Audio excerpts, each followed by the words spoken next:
hay que ver entonces si el Estado es eficiente en lo que hace. Entonces, cuando nosotros tenemos hoy día el sistema que nosotros vimos en la primera parte de este ramo, de plantas, de contratas, bueno, hay que ver si ese sistema tan antiguo, porque es bien antiguo, pero no necesariamente por ser antiguo, debería funcionar mal, es lo que necesita el país, responde a lo que actualmente ocurre.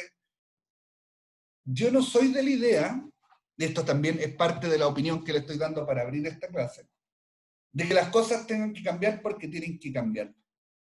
Pero es indudable que cuando un sistema se mantiene por mucho tiempo pétreo, es probable que ese sistema empiece a colapsar.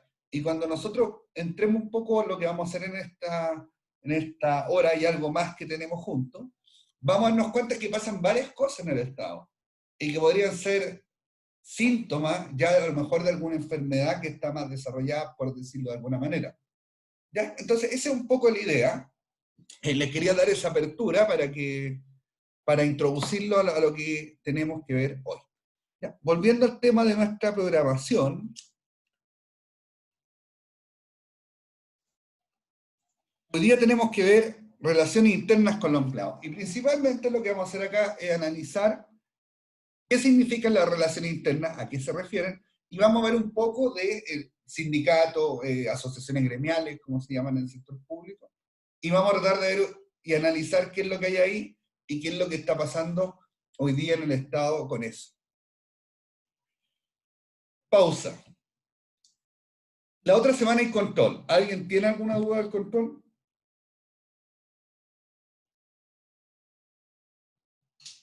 ¿No? ¿Está todo claro? Los textos están todos publicados en la intranet. ¿Puede recordar las horas? Vamos a tomar las mismas que la vez anterior, que es lo que acordamos en la primera clase. Si han cambiado de opinión respecto a eso, conversémoslo. Pero era liberarlo tipo 10 de la mañana y cerrarlo tipo 7 de la tarde o 5. Hay que ver ahí. Pero esa era la idea, dar un lapso durante el día de la clase. Profe, ¿lo va a abrir en el segundo bloque de la clase? No, lo pensaba abrir en la mañana. ¿Y va a ser clase igual? Sí, puede ser. Ya. Profe, ¿la mañana qué hora? ¿A las 8? 9. Pensaba liberarlo a las 8, a las 9 y que ahí tuvieran hasta las 3 para hacerlo. Ya. No, lo que pasa es que hay personas que tenemos clase a las 8 de la mañana. Por Como eso, hasta las a 9:25. mí de repente como que esto de generar, por eso les pregunto siempre, de generar evaluaciones en paralelo a la clase, para mí es difícil, pero es primera vez que lo hago, nunca antes había hecho clase online. Entonces, ¿qué es lo más conveniente? ¿O lo hacemos en la hora de clase? Que también es una opción. Yo Profe, encuentro... pero subirla después de clase. También. Pero Yo creo entre que esté de las 8 a las 5 y que esté de las 11 a las 5, yo encuentro que es más o menos lo mismo, ¿no? es que sí, pues, no sé, depende la capacidad del curso también, pues, pero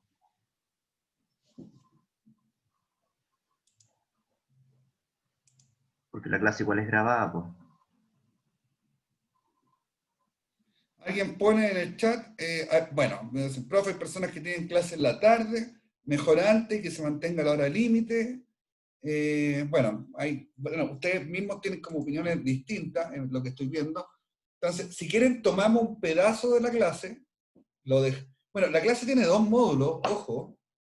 La clase, por lo menos en calendario, más allá que uno tenga que reducir los horarios producto de las normas, es como de 9:40 a 1, ¿no? Si la memoria no me falla, o estoy equivocado. Por lo tanto, tiene ahí un espacio de tiempo para hacer el control, ¿no? Sí. O sea, no debería ser tanto, debería estar en la libertad del tiempo, en ese rato, que después de que terminamos la clase, para que ustedes puedan hacer el control. No es largo, no es con alternativa, pero no es largo. Profe, ¿podría ser los primeros 40 minutos de clase y luego de eso liberar el control? Bueno, o sea, hago media clase, dices tú, y libero el control. ¿Eso? Sí, porque así lo que todos van a tener ese tiempo sí o sí para poder realizar el control. independiente si tienen clase en la tarde o en la mañana. Bueno, ¿alguien se opone?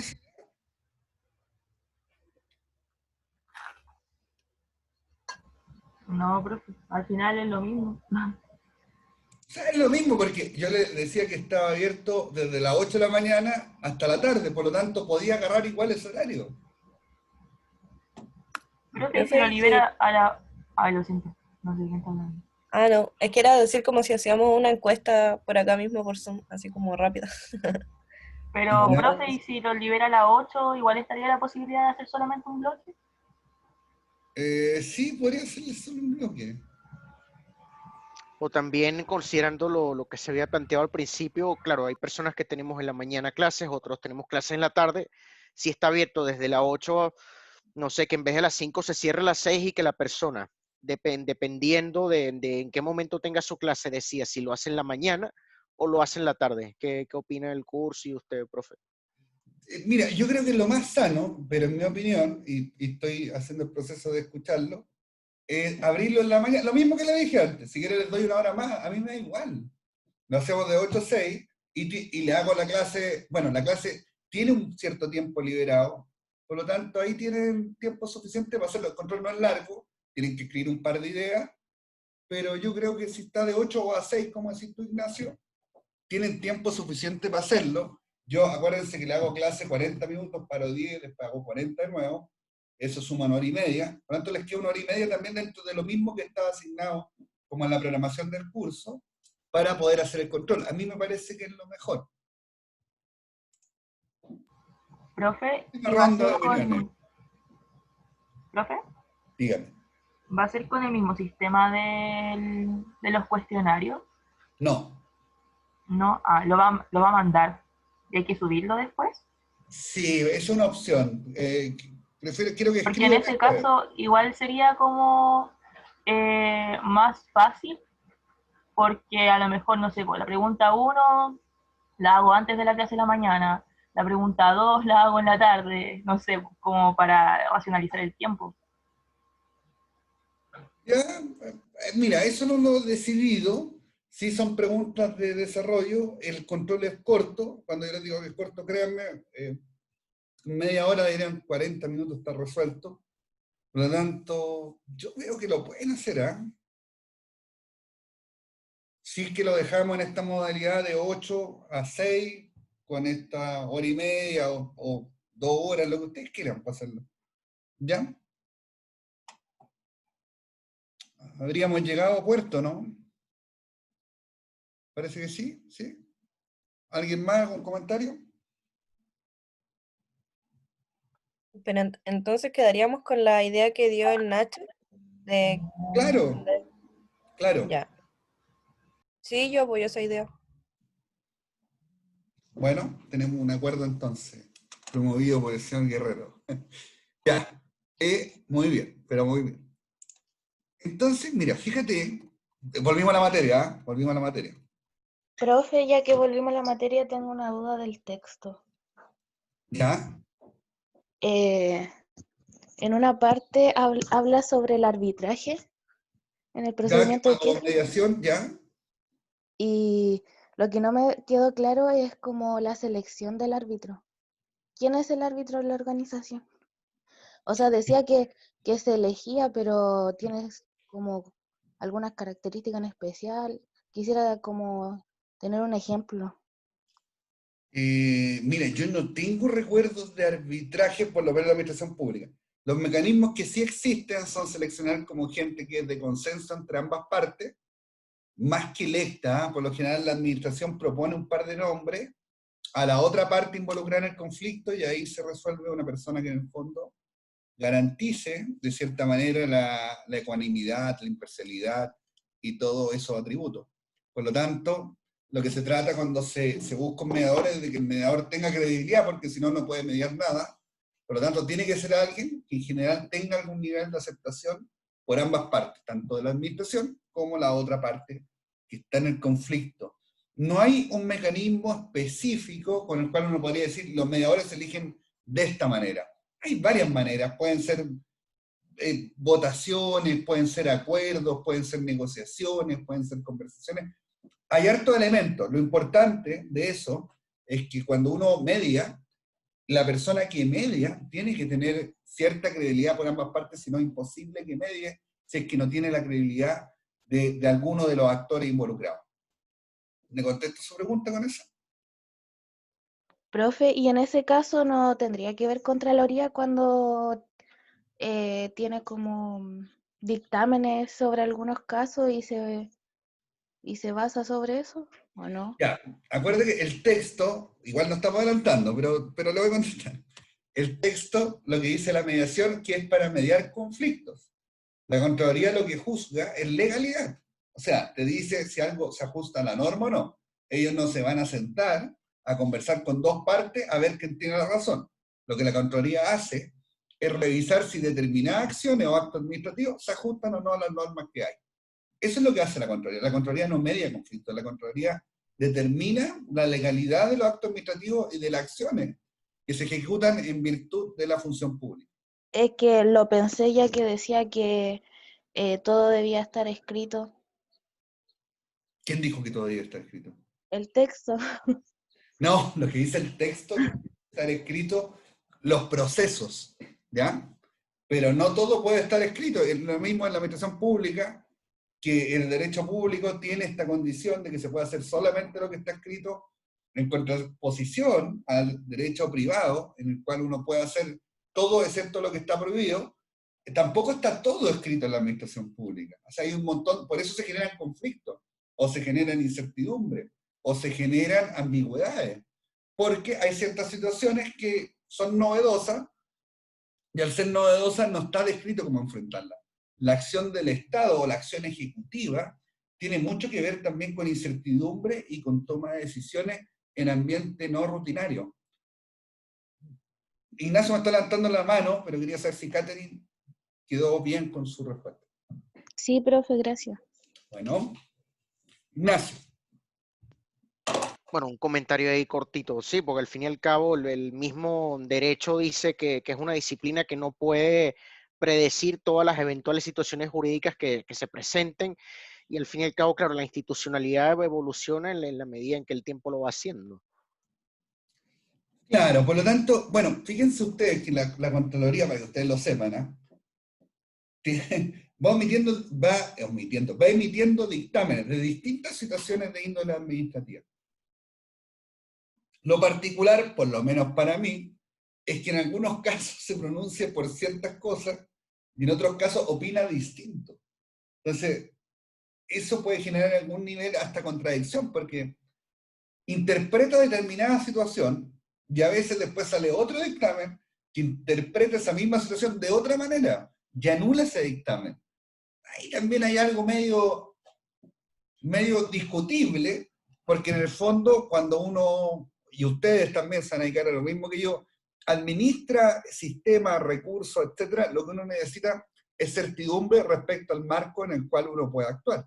Por lo tanto, cuando la Contraloría hace estos cambios de opinión, también se genera algún nivel de controversia.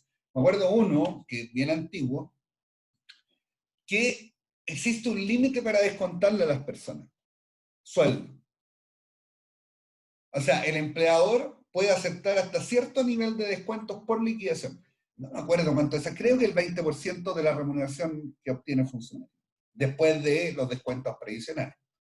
Y la Contraloría tenía ese dictamen que no se podía sobrepasar eso, y después interpretó que sí, cuando se trataba de una caja de compensación, y que eso no había que computarlo dentro del descuento que se hacía la gente. Y eso generó una cantidad de problemas, porque en el fondo estaba cambiando todas las reglas de cómo hacerle los descuentos a las personas. Bueno, hay harto paño que cortar con la Contraloría. Entonces, vamos a decir, volviendo a la materia de estudio, que las relaciones internas con los empleados son actividades de la Administración de Recursos Humanos relacionadas con el movimiento de los empleados dentro de la organización.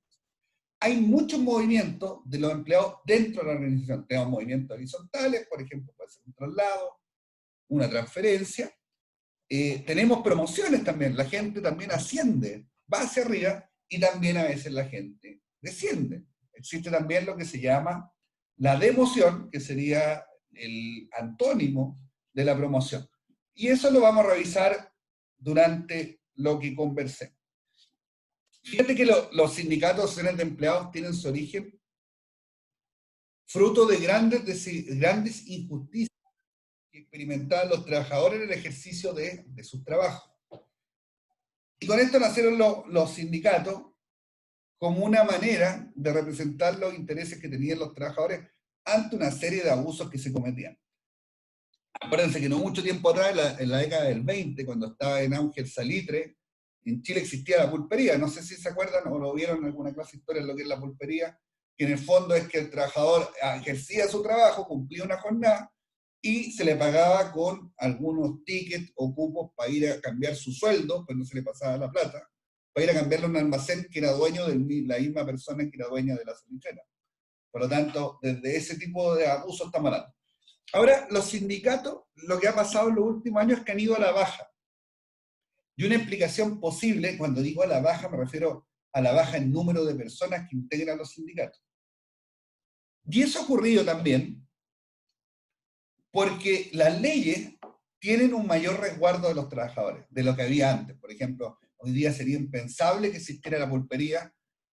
Acuérdense que en su tiempo una demanda laboral importante que tuvieron los trabajadores fue la ley de la silla. En el fondo, que no es otra cosa que el derecho de una persona a sentarse durante su horario de trabajo.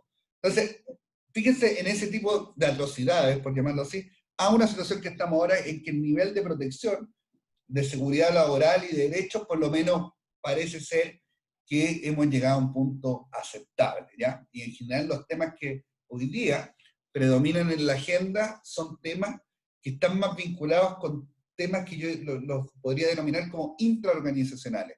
Es decir, demandas que tienen que ver con lo que pasa dentro de la misma organización, no con condiciones transversales a todos los trabajadores, sino temas como el respeto, el clima laboral, son los temas que hoy día están en la agenda, la no discriminación, la meritocracia, etcétera, etcétera, etcétera. Pero eso hoy día son un poco los temas. Ya, no quiero decir con esto que el sindicato no existe, estoy diciendo que la ley, al haber crecido en cuanto a las garantías que proporcionan los trabajadores, naturalmente, al lograrse eso, quita parte del campo de acción que puede tener un sindicato, reduce, ¿cierto?, el campo. ¿Existen sindicatos en los servicios públicos, no? ¿Qué me dirían ustedes? No, Pero no está la asociación, bueno, lo que yo recuerdo, la Asociación Nacional de Funcionarios Públicos, ¿no? Sí. Cristian, tú dijiste que no. ¿Por qué? porque me acuerdo que no se podían asociar Ya, no sé. en sindicatos, pero sí en asociaciones gremiales. Sí, la ley, no me acuerdo cuál, ¿ah? No me acuerdo cuál. Pero a menos que sean empresas públicas, ¿no? Creo que está en el estatuto administrativo, creo. Pero no lo recuerdo bien. Y está en el estatuto. Está en Así el es. estatuto. Ya. Prohíbe la sindicalización en los servicios públicos. Por lo tanto, los servicios públicos no tienen sindicato. Pero existe una ley, que es la 12.196, que regula que, no obstante no hay sindicatos, sí pueden haber asociaciones gremiales, que son muy parecidas a un sindicato, salvo que no cuentan con el proceso de negociación colectiva, que es una herramienta importante de negociación que tienen los sindicatos, pero que en el fondo es una manera en la cual los funcionarios pueden asociarse o agruparse a efectos de defender desde sus puntos de interés hasta algunas demandas que tengan respecto al Estado como empleador. Por lo tanto, sí hay sindicatos de administración pública, no propiamente tal, pero sí podríamos decir, como está en el PowerPoint acá, que tenemos asociaciones de empleados o asociaciones gremiales, que es el nombre que reciben comúnmente dentro de la esfera pública. ¿Y estas asociaciones gremiales serán consideradas en algo en el Estado o no? ¿Qué impresión tienen? Por lo menos yo tengo entendido que es un grupo de presión súper importante. Recuerdo, creo que fue en el 2018, 2019, cuando estaba, creo que Felipe Larraín de ministro de Hacienda, que había una fuerte presión para hacer un reajuste en las escalas de sueldo, algo así, es lo que recuerdo. Sí, sí, fíjate que, mira, primero yo diría una cosa. En la administración pública, por ley se le concede cierto espacio a las asociaciones gremiales. Vamos a poner algún ejemplo. En los concursos de promoción, bueno, esto no es de la asociación gremial propiamente tal, pero se eligen representantes de los trabajadores, de los estamentos. El sistema de calificaciones del Estado lo integra por derecho propio el representante de la asociación mayoritaria. Entonces tiene un espacio ahí también.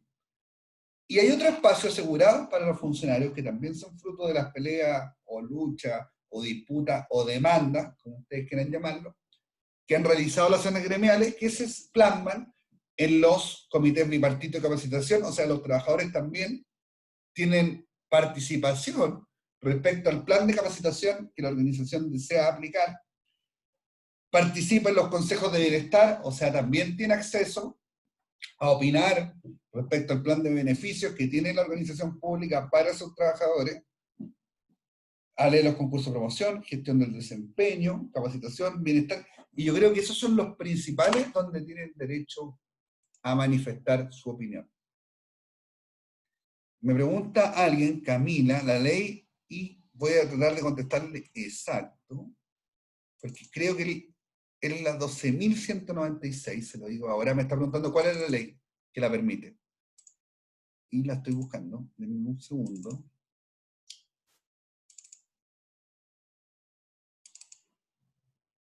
Profe, Dígame.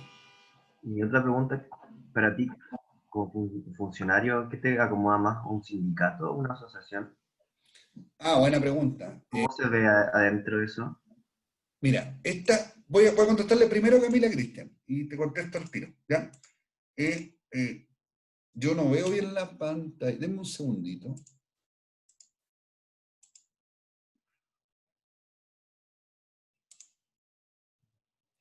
Ya. ¿Ven la norma, cierto? ¿Sí? Ya. Sí, profe.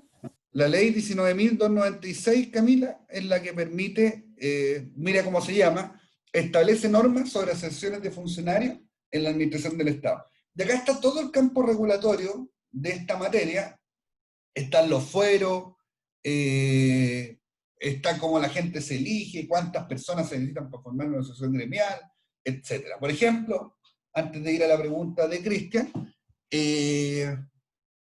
con 25 personas, miembros, yo ya puedo formar una asociación de funcionarios. O sea, si yo junto a 25 personas que desean constituir una asociación de funcionarios, yo puedo formarla. Y tengo que someterme a lo que dice esta norma, la gente elegida, dura 2 años, y con un fuero que dura durante todo el tiempo durante el cual ejerce como dirigente hasta 6 meses después de que hace dejación de su cargo de dirigente gremial, salvo que haya sido reelecto para otro periodo. Entonces, ojo con eso, los dirigentes gremiales duran 2 años y tienen un fuero que es equivalente a la duración de su periodo y 6 meses más de fuero una vez que hacen dejación de su cargo de dirigente gremial.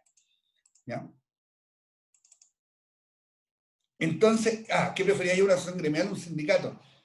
Es mejor un sindicato, de todas maneras, porque el sindicato tiene un campo de negociación más amplio que la asociación gremial.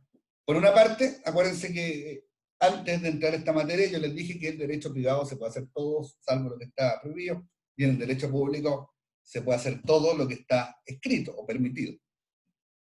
Entonces, claro, dentro de ese campo, los sindicatos acuerdan condiciones no solo en los procesos de negociación colectiva, sino que pueden acordar, por ejemplo, que las personas que ingresen a los 6 meses se tengan que afiliar al sindicato, puede acordar reajustes salariales distintos a los anuales o a los que tienen definido en sus políticas de remuneraciones. Tienen una manga, Cristian, mucho más amplia respecto a las cosas que pueden hacer. Y además los procesos de negociación colectiva que están regulados permiten también, en mi opinión, tener acceso a mejores distribuciones de los beneficios que otorga la organización. Esa es mi opinión. Es una opinión, Cristian, tú me pediste mi opinión, esa es. las asociaciones de empleados, principalmente la ANEF, que por ahí la mencionó Ignacio, hace mucha presión en los momentos cuando se haga el reajuste a fin de año.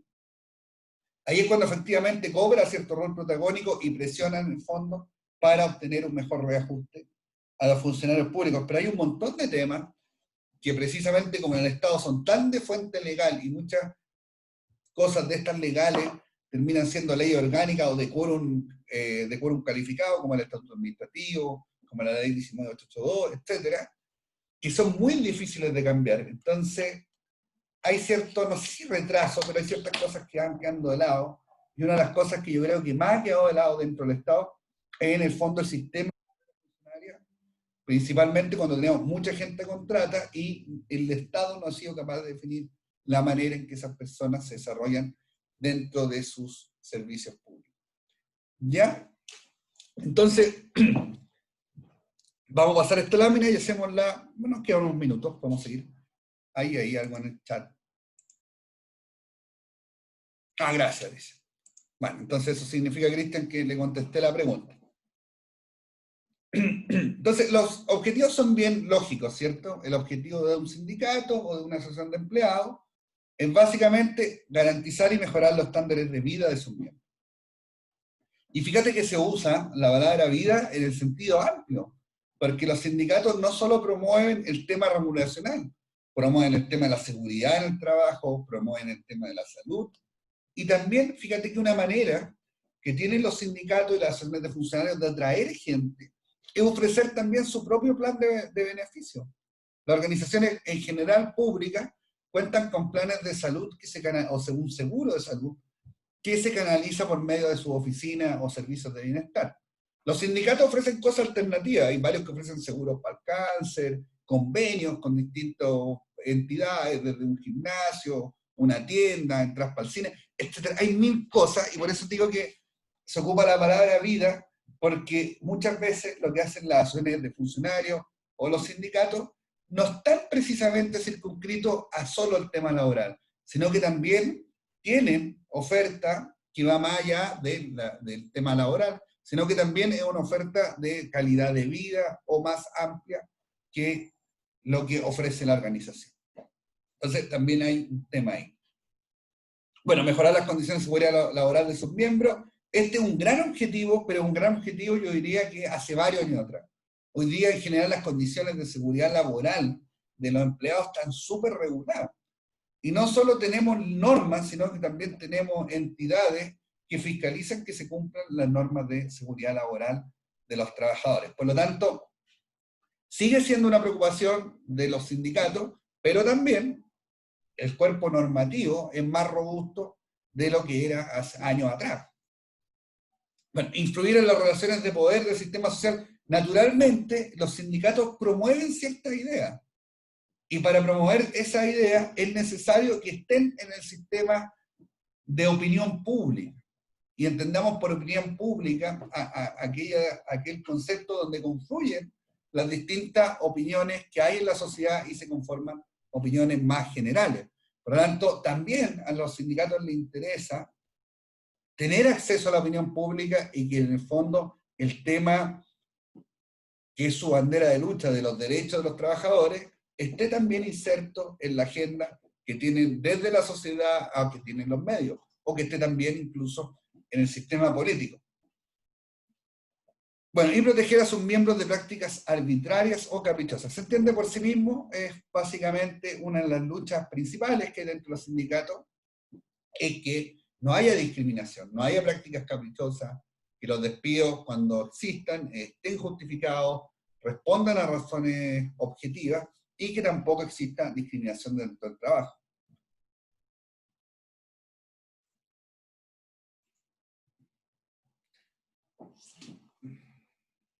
Bueno, este es un ejemplo que trata de graficar un poco cómo los sindicatos también hacen apuestas respecto al sistema político, ¿cierto? Naturalmente, cuando uno financia cierta candidatura, te da el derecho, comillas, de que esa persona también represente, de cierta manera, tu cuerpo o conjunto de ideas. Y paremos acá los 10 minutos y seguimos después, son las 10:22, Les propongo que paremos 8 para poder pasar toda la materia y 10:30 retomamos, ¿ya? Ya, profe. Bueno, nos estamos... Perfecto. Unos minutitos, cuídense. Ya, ahí estamos grabando. Seguimos, ¿cierto? Estamos en materia de sindicatos y asociaciones gremiales o de funcionarios, como ustedes lo quieran llamar. Hay estrategias de crecimiento sindical. Una es la participación política, y esta está bien relacionada con lo que comentamos hace un par de minutos, de que como sindicato, y en general los sindicatos grandes, tipo CUT, tipo ANEF, necesitan que parte de su conjunto o cuerpo de ideas sean promovidos por otros actores de la sociedad. Entonces es relevante también de que exista cierta afinidad política o representación política de lo que en el fondo de las disputas o deseos que tiene el sindicato para los trabajadores. Por lo tanto, los sindicatos tienen interés e injerencia en participar en la política. De hecho, si ustedes lo analizan, es probable que encuentren que muchos sindicatos, estamos hablando de los grandes, no de los locales, los grandes, tengan vínculos o relaciones, o incluso parte de su directorio militen en algunos partidos políticos, no es poco común de ver, ¿ya? Y esa es una de las razones, ¿cierto? Si yo puedo acceder a mayor promoción de mi idea, finalmente lo que puedo obtener es un mayor crecimiento e importancia del sindicato. Fíjate que hay otra que se llama miembros sindicales estratégicamente ubicados. Entonces, cuando mis socios del sindicato están ubicados en áreas estratégicas de la organización, cuando yo pueda tener la capacidad de organizar una huelga o un paro, es probable que mi éxito sea mayor si esos miembros realizan labores que son representativas o muy importantes para la empresa. ¿Por qué? Porque si me paran 10 personas, pero esas 10 personas son capaces de pararme toda la producción de la fábrica, es mayor la capacidad de negociación que tiene ese sindicato si es que cuentan con esos miembros estratégicos asociados a su asociación o a su sindicato. Fíjense un ejemplo en el Estado. ¿Quiénes paran en el Estado? ¿Qué servicios tienen la capacidad de parar? Analicémoslo desde este punto de vista. Fíjate que no todos los servicios... El registro civil. Ya, eso, para ese lado iba Cáter. El registro civil, ¿cierto? No todos los servicios paran. Pongamos que para la Dirección Nacional de Servicio Civil, que ve los concursos del sistema de dirección pública y ve además la política interna de recursos humanos del Estado. ¿A alguien le importa que para el servicio civil le afecte en su vida diaria? No. Pero si para el registro civil, sí afecta la vida diaria de las personas, porque se afecta un montón de trámites y documentación desde venta de algunos bienes hasta viajes, porque están ahí también los pasaportes, está la cédula de identidad, o sea, y hay un montón de actividad, no solo personal, sino también comercial asociada al registro civil. Por lo tanto, cuando ellos paran, tienen esta importancia que está dicha acá, que son estratégicos. Por lo tanto, para una provisión de bienes o de servicios que al Estado, que la ciudadanía percibe como relevante. Por lo tanto, ellos tienen la capacidad de parar, y tienen la capacidad también, no solo de parar, sino también de ser escuchados y que sus demandas sean recogidas, incluso en mayor medida que otros funcionarios que trabajan en otros servicios públicos. Y eso tiene que ver con que lo que ellos proveen, la gente lo percibe como importante o estratégico. Solo un ejemplo para terminar, cuando vimos nosotros la ley que crea el sistema de alta dirección pública, que es la ley 19882, la ley establecía un premio anual de excelencia institucional, que en el fondo era un premio que se rige por ciertas normas, reglas, jurados, etcétera, que en el fondo elige a un servicio público que se haya destacado por su gestión en el año, y ese premio no es otra cosa que un bono que se adiciona a las rentas que tienen los trabajadores del servicio que fue seleccionado. Y fíjense que cuando salió la ley 19882 en el año 2004, dice que el primer servicio que se lo gana es el registro civil. No, y sin que haya mediado ningún jurado, ni que se haya presentado un proyecto, ni nada. Y tuvo que ver porque en ese tiempo el registro civil estaba también en un proceso de paro y también venía demandando temas salariales. Entonces, en esa ley se le dio el premio el primer año o los primeros 2 años al registro civil. Y fue por ese motivo, ¿cierto? Porque venían con el tema del paro. Otros servicios no logran eso porque lo que proveen, no digo que no sea igual de importante, incluso hay cosas que yo creo que son intangibles, que pueden ser incluso más importantes, pero no tienen tanto apoyo de la gente en el fondo que el Estado solucione luego el problema. Y cuando hablamos de apoyo, podemos caer en la tercera categoría de estrategias de crecimiento sindical, que es el apoyo que logran los sindicatos. Cuando el registro civil para, lo que en el fondo hace es movilizar a la gente, a los ciudadanos que empiezan a reclamarle al Estado que no se están proveyendo los servicios que da el registro civil. Por lo tanto, obtiene un apoyo, no a la causa, pero sí un apoyo que el problema se resuelva rápido. Y hay una serie de empresas de manufactura en las cuales paran ciertos socios del sindicato o el sindicato en su totalidad y obtienen el apoyo del receptor de bienes que tiene esa fábrica. Por ejemplo, si estuviéramos hablando de autos y nosotros produjéramos motores, es probable que la marca de autos que te compra los motores reclame porque necesitan los motores. Entonces también, no solo existen las estrategias, sino que uno puede lograr apoyo de parte de la cadena del negocio de otros actores. Pueden ser desde los que están en insumos hasta clientes de la misma compañía. Ya que, Profe, dígame. ¿puede repetir de nuevo lo del apoyo a sindicatos? Porque no me quedó muy claro. Es como si, por ejemplo, el registro civil para, y uno como ciudadano, como quiere que uno se le provea de identificación, uno va a apoyar entonces al servicio civil como para No, que sea más rápido. el apoyo no es el registro civil, el apoyo es que se resuelva luego el problema. Ah, ya. Finalmente termina siendo ese apoyo, es presionar al que está negociando para resolverlo luego. Y cuanto más presión tenga, es más probable que yo, que soy el dirigente del registro civil, obtenga condiciones más ventajosas en la negociación. Porque me van a obligar a solucionarlo rápido, y si quiero solucionarlo rápido, la persona que está mandatada para hacer esa negociación es probable que esté dispuesta a ofrecer más de lo que ofrecería en una negociación larga. Eso es.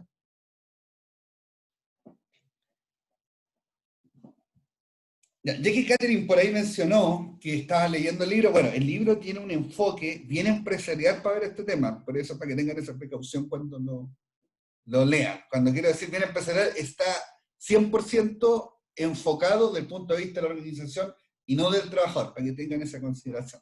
Porque a veces usa términos que uno podría discutir, pero el enfoque empresarial en el fondo que existe para el tema o la visión que hay respecto al tema de los sindicatos o las asociaciones de funcionarios.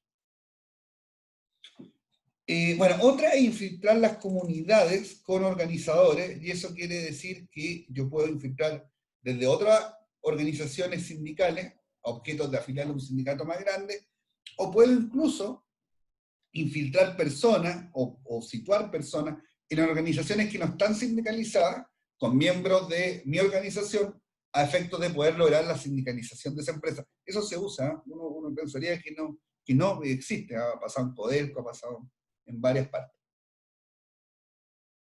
Y lo otro es generar campañas de conciencia política, ¿cierto? Y cuando hablamos de conciencia política, podríamos también ocupar la palabra conciencia social. Y hoy día hay muchas maneras de hacer esto que no van solo de la relación propia que mantienen los sindicatos con algunas entidades del aparataje político, sino también hoy día uno puede acceder a redes sociales, a canales que en el fondo permiten difuminar o difundir las ideas que la organización o el sindicato tiene.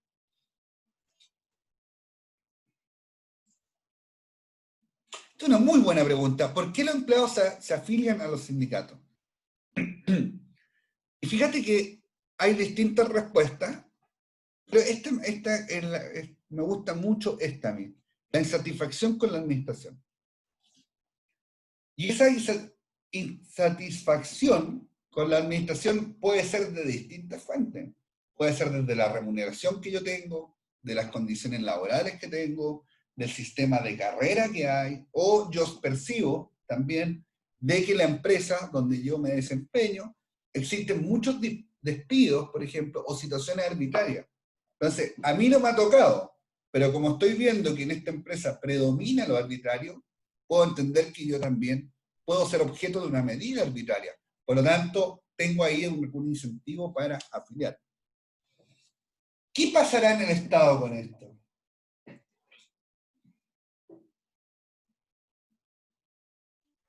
Bueno, de hecho, a lo que había dicho Cristian al principio de la clase, lo de la provisión de la sindicalización, de que tengo entendido que se aplicarían causales, no sé, si una persona forma un sindicato en un servicio público y dicen, bueno, nos vamos a paro, se corre el riesgo de que a uno como persona que está en la acción colectiva se le aplique la causal de desvinculación porque falte injustificadamente a trabajar.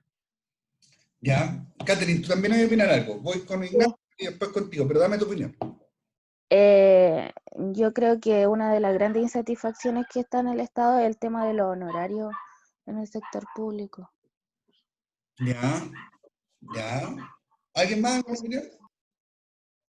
Y también creo que en la poca movilidad que tiene la misma organización de evolucionar. Ya, entonces mira, ustedes han mencionado tres cosas. Uno, dijeron, ¿cierto?, que no se puede parar porque es ilegal y eventualmente yo podría ser objeto, ¿cierto?, de una sanción porque realicé algo ilegal, ¿cierto? Después Catherine nos dijo los honorarios. ¿Ya? Y después tenemos la opinión de Cristian. Mira, resumiendo las tres cosas. El paro es ilegal, pero nosotros tenemos certeza, porque lo hemos visto en la prensa, en la televisión, de que se para. Y fíjate que nunca, por lo menos que yo recuerde, no tengo la estadística, lamentablemente, muchas de estas cosas no están en las cifras oficiales, pero yo nunca he escuchado de un despido por un paro. Nunca. Ni a lo más, recuerdo que una vez en el año, puede haber sido 2011, 12, se hicieron descuento por la hora no trabajada. Porque cuando esto también tienen que saberlo, cuando la gente para, no le descuentan el tiempo. Cosa que, o sea, no se toma, quiero decir, en general, ninguna represalia. Porque si no te aplico ningún sumario, que es como el medio castigo cuando una persona se ausenta injustificadamente, ni tampoco te descuento en la hora, significa que en el fondo no estoy aplicando ninguna sanción. Por lo tanto, si bien es ilegal, y uno incluso podría hacer el sumario y podría descontar la hora, en general no se hace. ¿Ya? Para ser bien franco con eso, yo solo una vez en mis no sé cuántos años que llevo trabajando, he visto que descuenten hora, ¿ya? Pero en general no se hace. Profe, pero no descuentan hora a planta, ni a contrato, ni a honorario. A nadie. Ah, ya. ¿Ya? Es una cosa. Y respecto al tema de los honorarios, sí es cierto, pero eso mejoró mucho, Catherine, porque desde el año 2014, puede ser, no lo recuerdo bien, hay un protocolo. Hay un protocolo en que la gente cuando llega 2 o más años de antigüedad honorario pasa a contrato. Y la demanda que existía en el tema del honorario guardaba relación principalmente con personas que llevaban muchos años trabajando en el Estado. En algunos casos, antes de que estuviera esta iniciativa legal, habían personas que llevaban 20 años trabajando en honorario. Entonces, naturalmente uno dice, ¿y cuál sería el tema respecto a que alguien traje 20 años honorario? Bueno, cuando alguien lleva 20 años en honorario no tiene imposiciones, no tiene salud, no tiene previsión. Entonces lo que se está generando en el fondo también es no solo una mala condición laboral, sino que también una carga social para el mismo Estado después. Porque ¿quién se va a hacer cargo de esa persona que no tiene acceso a salud, ni tiene acceso a previsión cuando termine su vida laboral activa? El mismo Estado. Entonces, es bien extraño eso, pero lo que sí le quiero decir, que esa es la demanda principal del honorario. Entonces, desde 2014 a la fecha había un proceso en el cual han crecido las dotaciones de contrato de los servicios públicos, producto de que se han hecho una especie de reglamento, y viene en la ley de presupuesto, de que gradualmente los servicios públicos pueden incorporar a las personas que trabajan en horarios que tienen 2 o más años de antigüedad a los respectivos servicios públicos, ¿cierto? Pero sigamos la satisfacción con la administración, y vayamos un poco a lo que también decía Cristian. Las reglas en el Estado, para la gente que trabaja en el Estado, le hago esta pregunta, ¿son claras?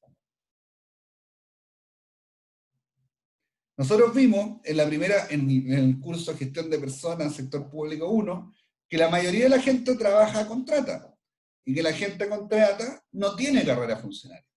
Y uno podría decir, bueno, pero eso no es tan importante. Yo creo que sí, yo soy de la opinión que sí. Primero, el tema de los despidos en el Estado, que es un tema que yo creo que es relevante. El tema de los despidos de la gente contrata en el Estado es súper arbitrario. ¿Por qué? Porque como la persona no tiene la gente de planta tiene causales para ser despedida, ¿cierto? Que son el sumario administrativo y la evaluación deficiente del desempeño. La gente contrata tiene esas mismas, pero también le pueden poner término al contrato. Entonces pasaba, y digo pasaba porque eso hoy día está cambiando, pasaba que venían cambios de gobierno y salía mucha gente contrata, junto con altos directivos públicos, con un montón de cargos. Pero focalicémonos en la contrata, que ahí podríamos tener quizá un conjunto de personas que son afectas a algún tipo de injusticia. No digo que los directivos no, pero en el caso de los directivos, el directivo sabe o conoce que parte de la regla del juego es que cuando hay cambios de gobierno, en general, una de las primeras como áreas que sufren despido o cambios son las áreas directivas de los servicios públicos. Para mí no era ser así, pero bueno, uno podría entender que es parte de la regla del juego. Pero volvamos al tema de los contratos.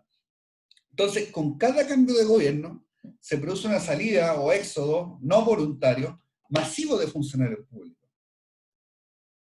Y que no tiene otra causal que fue que hubo un cambio de gobierno.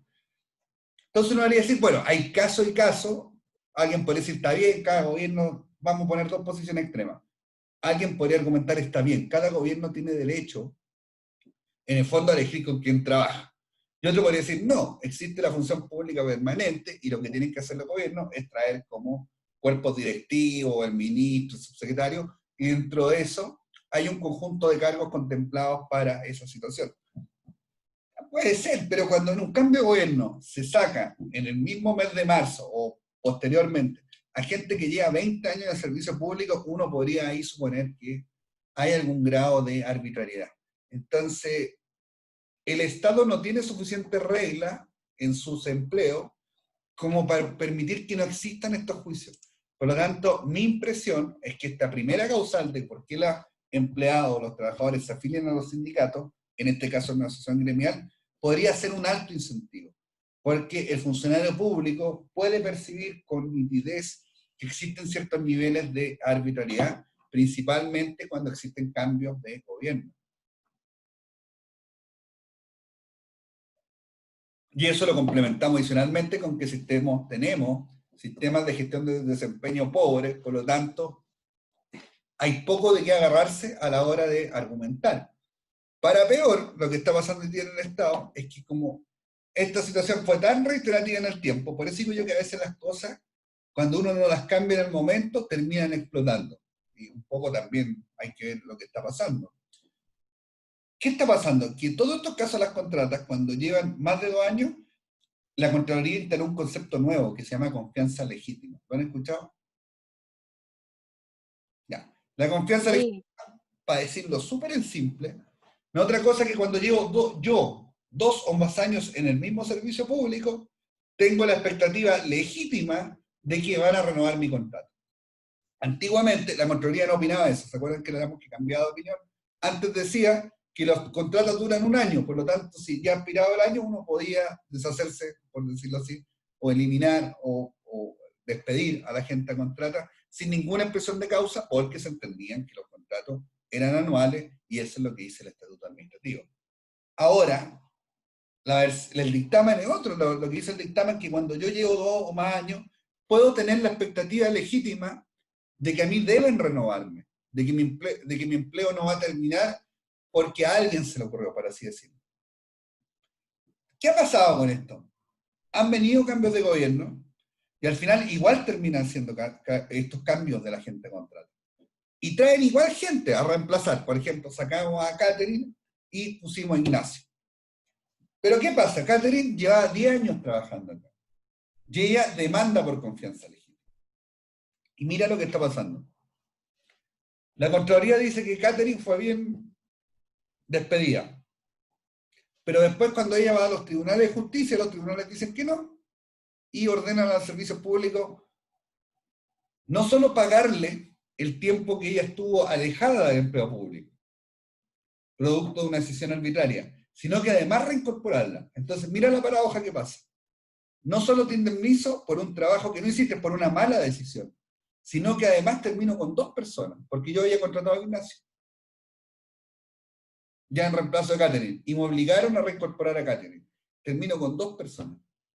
Eso pasa cuando las cosas no se adecúan un poco a los tiempos, y lamentablemente el término de las contratas no está bien regulado, y yo creo que una de las materias que el legislador va a tener que abordar que los funcionarios públicos o tengan indemnización por años de servicio o alguna manera. En el sector privado este problema no existe, porque existen artículos que la empresa puede hacer despido por necesidad de la empresa, pero paga ese despido. En el Estado no. Entonces, como no lo paga, lo que se ha terminado es teniendo procedimientos judiciales, donde no solo yo termino con 2 personas haciendo la misma función, sino que además termino pagando los costos de un proceso judicial. El proceso judicial no es barato, hay que tener abogados, tiempo, etc. Entonces, ese es un poco. Entonces yo podría presumir o vislumbrar que efectivamente, más que insatisfacción, las personas pueden tener altos niveles de incertidumbre.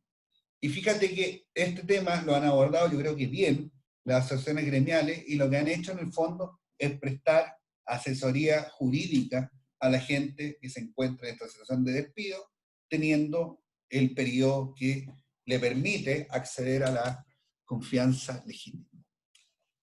Bueno, otras cosas, ¿cierto? Que las vamos a ver más rápido, son medios de expresión social. O sea, en el sindicato no solo yo representan mis intereses, sino que también tengo acceso a un grupo de personas en las cuales yo puedo establecer hasta incluso ciertos niveles de amistad. Hay un montón de sindicatos, de asociaciones gremiales que promueven no solo los derechos del trabajador, sino que también organizan paseos, asados, salidas. Pero tiene que ver con esto, que son medios de expresión social, y al hacer medios de expresión social también permiten que las personas socialicen, ¿cierto? Se puedan conocer, opinar, tener amistad, etc.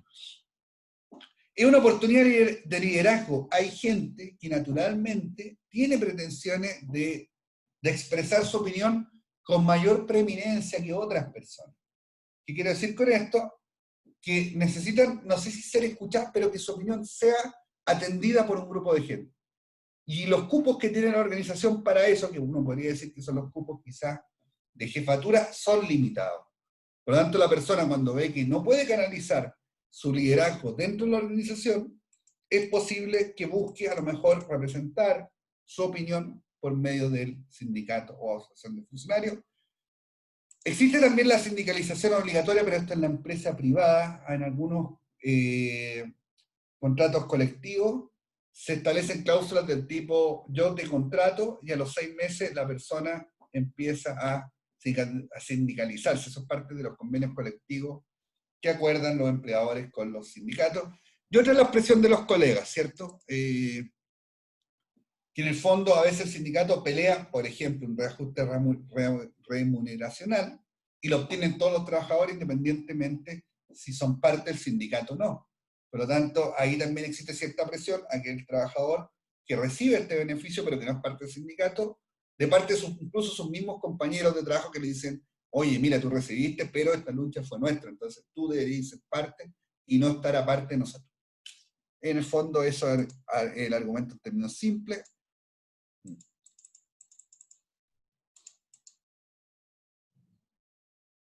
Bueno, entre las estructuras sindicales tenemos desde la asociación gremial, como decía yo, en el servicio público, que es de 25 más personas, hasta la asociación nacional y después el gran sindicato. Entonces, acá podríamos tener, por ejemplo, en el Estado, una asociación gremial regional, acá la asociación gremial nacional, y esta vendría siendo la ANEF, ¿cierto? En el fondo, esa es como la estructura, va desde lo local a lo nacional hasta aquella entidad, ¿cierto?, que agrupa a todos los sindicatos. En el libro está descrito más desde el punto de vista de lo que es Estados Unidos.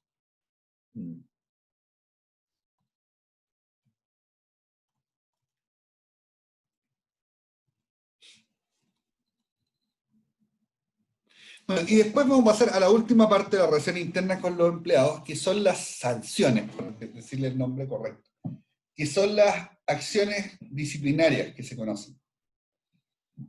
Bueno, hay una definición que está también tomada del libro, del texto que ustedes tienen para lectura, que es en el fondo una sanción a un empleado cuando no cumple con la norma establecida. Y acá hay algo bien básico, pero que nunca hay que olvidarlo, que en el fondo lo que uno juzga o lo que uno sanciona son conductas y no a la persona. Siempre yo le hago harto hincapié de que lo que en el fondo en el trabajo, lo que uno juzga son resultados o conductas, pero jamás hay que hacer juicios que sean relativos a las personas, ¿cierto? No es la persona que sea ineficiente, es la persona que hizo una acción y esa acción no tuvo un resultado eficiente. ¿Ya? Porque si no, se corre el riesgo, en el fondo, de menoscabar a la persona, y también menoscabar a las personas tiene efectos perjudiciales para el desempeño de los equipos de trabajo. ¿Existe la acción disciplinaria del Estado? Sí. Existen las anotaciones de demérito, y las anotaciones de demérito no son otra cosa que anotaciones negativas, por llamarlos como uno las conoce en el colegio, que en el fondo impone el jefe directo a un funcionario.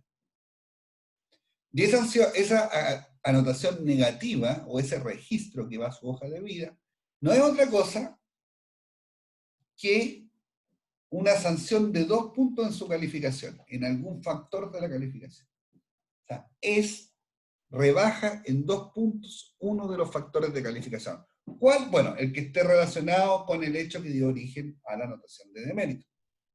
La anotación de demérito la pone el jefe directo, se la comunica al funcionario y la envía a la unidad de gestión de personas del servicio público. El funcionario puede reclamar contra el jefe directo, por escrito, y el jefe directo deberá manifestar a la unidad de gestión de personas si mantiene una anotación de demérito, y si es que la mantiene, las razones justificadas por las cuales las quiso mantener. Se ocupan poco, pero es una herramienta que tiene que ver que tiene que ver únicamente con las calificaciones que tienen los funcionarios. Ignacio. El tema de las anotaciones de mérito, o sea, yo creo que tiene un súper desafío con el tema de la gestión del desempeño, porque una de las cosas que vimos que era súper clave la comunicación para mantener cierta armonía entre el equipo, pero si viene un jefe y me aplica a mí una anotación de demérito, yo te puedo decir, como que te sapo, y uno se pone como en esa, ¿no? La tiene en contra mía y puede generar más bien como conflicto. No estoy diciendo que no se deba castigar lo que está mal hecho, pero que desde el punto de vista de la gestión del desempeño implica un desafío por la comunicación, ¿no? Sí, fíjate que, bueno, las sanciones existen ya, y existen en el mundo privado y existen en el mundo público, eso es lo primero. Y si era una palabra, porque mira las palabras que hay, acción disciplinaria, sanción, no son palabras agradables, no son palabras que a uno le guste ocupar.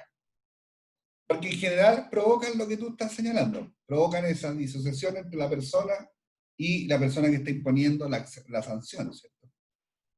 Pero son necesarias, porque también es necesario defender las conductas correctas que promueve la compañía. Ahora, ¿cuándo la persona puede sentir eso que dijiste tú? ¿Siempre o en algunas situaciones? Te pongo un ejemplo, vamos a ir a un ejemplo bien puro. Tú me entregas mal un informe, o tarde, típico caso, tarde, ¿ya? Y cuando yo digo tarde, uno siempre como jefe está dispuesto a transar con un plazo, siempre que el plazo sea transable, ¿cierto? Por ejemplo, si la persona que paga los sueldos me dice que se va a transar en pagar los sueldos, es distinto un informe porque con los sueldos no se podría transar. Pero supongamos que tú me entregas un informe tarde, Ignacio. Entonces digo, oye Ignacio, escucha, yo tenía un compromiso con mi jefatura de entregar este informe y como tú no me lo entregaste a tiempo, yo no pude cumplir mi compromiso. Y te lo digo. Y esto vuelve a pasar por segunda vez. Digo, Ignacio, ya esto lo conversamos, volvió a repetirse, y te pido por favor que no vuelva a repetirse más, si no voy a tener que tomar quizá el camino de una notación de mérito. Y pasa por tercera vez. ¿Tú sentirías que yo te estoy perjudicando o sentirías en el fondo que fue un trato, no sé si justo, pero por lo menos que tú tenías conocimiento de que estabas cometiendo una falta y que esa falta potencialmente podía conducir a una sanción?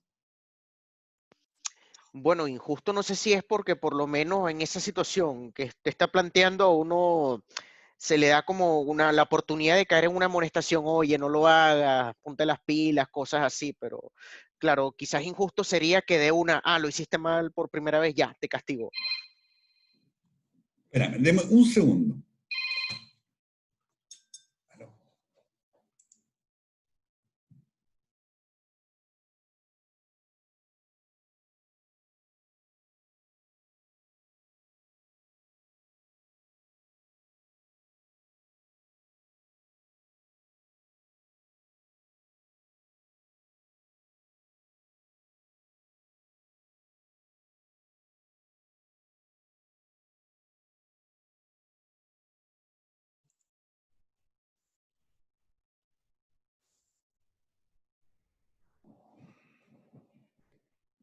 Ya, entonces el tema era, claro, que es súper importante, y ahí destaco lo que tú dijiste del proceso de gestión de empeño, la comunicación.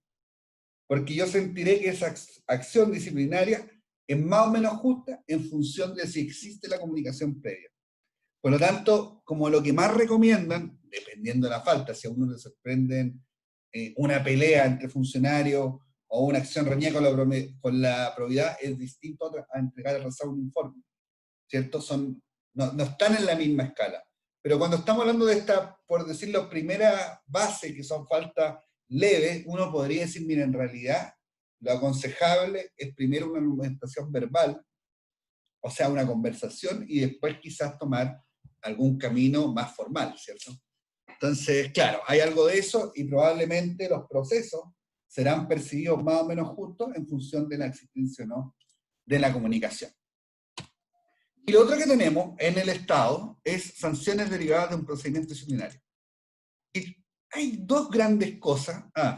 Esta es la definición de anotación de demérito que está en el Estatuto Administrativo, ahí está el artículo, y si ustedes leen ese artículo más los dos siguientes, van un poco a tener la idea de cómo funcionan, pero no es muy distinto a lo que yo les expliqué. Y tenemos medidas disciplinarias, ¿cierto? Pero fíjense que para llegar a una medida disciplinaria, yo tengo que haber sido objeto de una investigación sumaria o de un sumario administrativo. ¿Cuál es la diferencia entre una investigación sumaria y un sumario administrativo? En general, el sumario administrativo se emplea cuando los hechos que tratamos de juzgar o de determinar o esclarecer son graves. Por ejemplo, en el caso de la destitución, que es la sanción más fuerte que tiene el Estatuto Administrativo hacia un funcionario público, se puede aplicar solo producto de un sumario administrativo. En general, los procesos disciplinarios se inician con investigaciones sumarias y cuando el fiscal, que es la persona encargada de llevar a cabo la investigación sumaria, determina que los hechos revisten mayor gravedad, puede elevar esa investigación sumaria a un sumario administrativo. Cuando una investigación sumaria pasa a un sumario administrativo, básicamente lo que se está observando es que hay una mayor gravedad, o el fiscal está viendo que los hechos revisten mayor gravedad de los que inicialmente visualizó, y por lo tanto las sanciones pueden ser mayores. Las medidas disciplinarias que existen en la administración pública son la censura, que es igual a una notación de mérito, solamente que es fruto de un sumario. O sea, cuando la falta es leve, lo que en el fondo se aplica es una censura, y la censura no es otra cosa que una anotación de demérito de 2 puntos, igual que la misma anotación de demérito, en algún factor de la calificación. Y después pasamos a las más fuertes. Uno es la multa, ¿cierto? La multa puede ser desde un 5 a un 20% de la remuneración de un funcionario público. Tenemos la suspensión del empleo público y tenemos finalmente la destitución. Y la destitución implica que el funcionario no solo abandona la organización, sino que no puede volver a trabajar en la administración pública. El funcionario que es destituido no puede volver a trabajar en un servicio público. ¿Existe un procedimiento para que la persona pueda volver? Sí. Después de 5 años, la persona puede pedir la reincorporación a la administración pública, pero ese es un decreto que es bien difícil de obtener y que es firmado por 3 ministros. Entonces no es algo tan simple. En general, las personas que abandonan por destitución no vuelven a desempeñarse en el Estado. ¿Y en dónde se inicia ese procedimiento administrativo? El de cuando un funcionario pierde esa calidad. Un sumario. No, pero me refiero, por ejemplo, el procedimiento administrativo que lleva a la firma del decreto que, por ejemplo, si a un funcionario X lo destituyen, que después de 5 años se le permita reincorporarse a la administración. Mira, no me acuerdo bien el procedimiento, porque lo he visto pocas veces, pero creo que se canaliza por el Ministerio de Secretaría General de la Presidencia. La persona tiene que presentar como una solicitud, pero tiene que ser firmada por 3 ministros distintos. Si quieren después, como les mando el material, eso pues no me acuerdo, para serle franco. Sé que existe, me acuerdo que lo firman 3 ministros, se llama rehabilitación, y es como bien excepcional, es muy excepcional. En general la gente que se va no puede reingresar. ¿Ya? Después, bueno, el proceso de acción disciplinaria no es solo castigar por castigar, eso es lo que quiere decir este cuadro. En el fondo, existen metas organizacionales, existen reglas, este es como debiera ser, ¿cierto? Las reglas están comunicadas y cuando están comunicadas queremos decir que están conocidas por todos los trabajadores y después viene que nosotros vemos el desempeño y vemos si las personas siguen o no esas reglas, y una vez que podemos analizar el desempeño versus las normas que estableció la organización, podemos determinar o no si existe la posibilidad de ejercer una acción disciplinaria. No todo, ojo, no todo problema de desempeño tiene que conducir a una acción disciplinaria. En general, las acciones disciplinarias están relacionadas cuando las personas rompen reglas, no cuando tienen un desempeño eficiente. Para eso, nosotros tenemos lo que denominamos el proceso, ¿cierto?, de revisión del desempeño, que es cuando llenamos una hoja con las calificaciones de las personas. Ya, acá está un poco también lo que dice Ignacio de cuáles son los enfoques de la acción disciplinaria. Uno podría decir que principalmente son 3. Uno que en la literatura o en los libros aparece como la regla de la estufa caliente, que es un concepto bien americano, pero quiere decir esto, que al haber una estufa caliente, cuando yo me acerco a la estufa, quema de inmediato. O sea, cuando yo transgredo una norma, yo inmediatamente obtengo alguna sanción, ¿cierto? Pero segundo, a medida que me voy acercando a la estufa, también yo voy sintiendo el calor. Por lo tanto, no solo si yo me acerco mucho quema, pero antes de acercarme y cometer el error, también me avisa, ¿cierto? Me va avisando que hay mayor calor y por lo tanto que en el caso llevado al tema laboral de que puedo ser objeto de alguna sanción.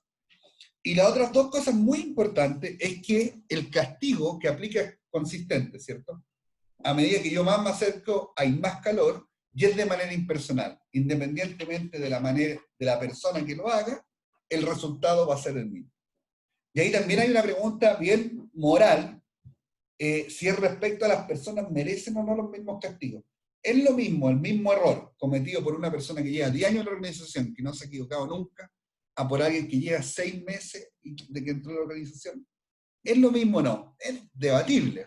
Por lo tanto, si bien siempre uno espera un tratamiento igualitario en el tema de las sanciones, a veces hay otros factores que pueden ser atenuantes o agravantes de esa falta. Por lo tanto, también entran un poco en el juego de la consideración de cuando nosotros queremos o requerimos de aplicar una acción disciplinaria. tenemos la acción disciplinaria progresiva, que no es otra cosa que ir haciéndose preguntas respecto a la gravedad de la falta. Por ejemplo, volvamos al ejemplo que Ignacio se atrasó en el informe. Ese informe era muy importante. Si uno dice que no, a lo mejor basta con hacer la reprimenda verbal. Si la respuesta es sí, quizás yo puedo decir, oh, le voy a poner a Ignacio una acusación de demérito. Pero también puede decir, a lo mejor es más grave que una acusación de demérito, entonces voy a hacer una investigación sumaria.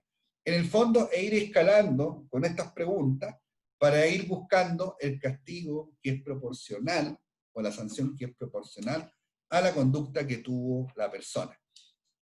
Y otro enfoque, pero que yo diría que aplica más a lo que hablamos al principio, de faltas que no son tan graves, es decir, hacer acciones disciplinarias sin castigo, que no es otra cosa que o reprimendas verbales, o incluso en algunos casos se puede alejar a la persona o decirle que se tome 2 días o que no venga a trabajar 2 días, a objeto de que medite sobre la situación. Bueno, ahí está la regla de estufa caliente, la aplicación, la acción disciplinaria progresiva que la vimos, y me quedaron algunas power, poquitas, por pasar, pero las vemos en la otra clase. De todas maneras, igual acuérdense que el otro viernes tenemos el control, por lo tanto, este material lo tienen en el libro, yo igual después lo voy a explicar con el enfoque que le damos de aplicarlo también en el Estado. ¿Ya? Eso, por mi parte. ¿Alguna pregunta? ¿Algo? En el chat tengo algo. Profe, yo quería hacerle una consulta, pero después de clase.